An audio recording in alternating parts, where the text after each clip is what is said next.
How to make the exponents on the Google Docs. Hello everyone, my name is Smile, and in this video I'm going to show you how you can add and make the exponents on the. So to know how you can do this, watch this video till the very end. First of all, open your Google Docs, choose any file that you want to. Now you want to add the exponents on your Google Docs. So what you want to do is add your cursor to wherever you want to add your exponents to.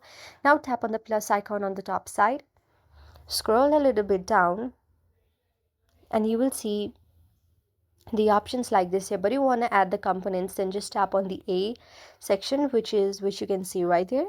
Now when you scroll a little bit down, you will see the very option of exponents right here. So just tap here, and when you do this and go back, you can see that the exponents can be visible right here. Now if I turn it off, then you can again go there and tap there, and the normal text will be visible. Again, you want to add exponents, then just tap on this option and do this.